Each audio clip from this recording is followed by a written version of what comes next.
I'm ready when y'all are.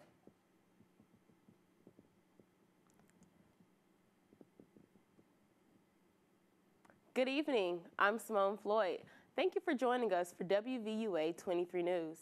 Topping our news tonight, the United States Supreme Court says it will not hear the appeal of an Alabama death row inmate who was convicted in the 2007 murder of his parents here in Tuscaloosa.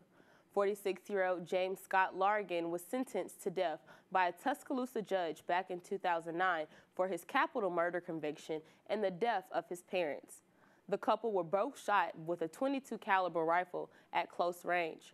Prosecutors at Largan's trial say he showed no signs of remorse regarding his parents' murder. President Donald Trump says that electing a Democrat as Alabama's next senator will be a disaster.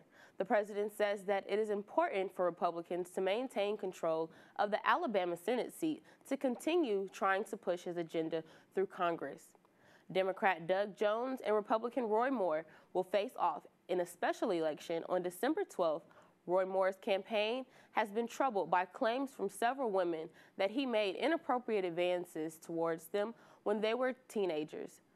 A voter turnout of about 20% is expected, according to Alabama Secretary of State John Merrill. A Congressional Medal of Honor recipient be honored here in Tuscaloosa on December 4th.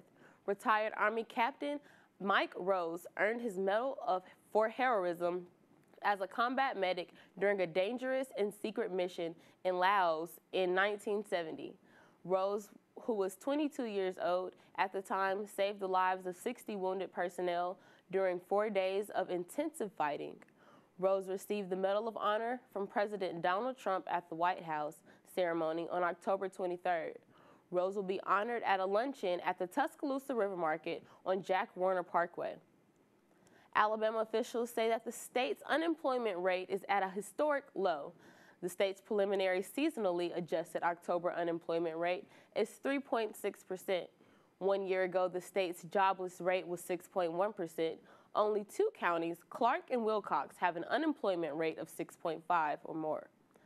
The lowest number in the state is Shelby County, which has an unemployment rate of 2.6%. Alabama Labor Secretary Fitzgerald Washington says that more than 7,000 new jobs were added in the leisure and hospitality sector during the last quarter. Finally, as soon as the regular season ended, some Southeastern Conference schools are starting to make some coaching changes. Arkansas fired coach Brett Bielema at Ole Miss has decided to keep their interim coach Matt Luke as their permanent head coach. Texas A&M fired Kevin Sumlin, and Florida has hired Mississippi State coach Dan Mullen to take over their program. Meanwhile, Clemson is the new #1 team in the latest poll, followed by Oklahoma, Wisconsin, and Auburn. Alabama has slipped to #5 after their Ironbone loss on Saturday. So what do you say? Let's move on to basketball. That's the news for now. I'm Simone Floyd. Thanks for watching and have a great night.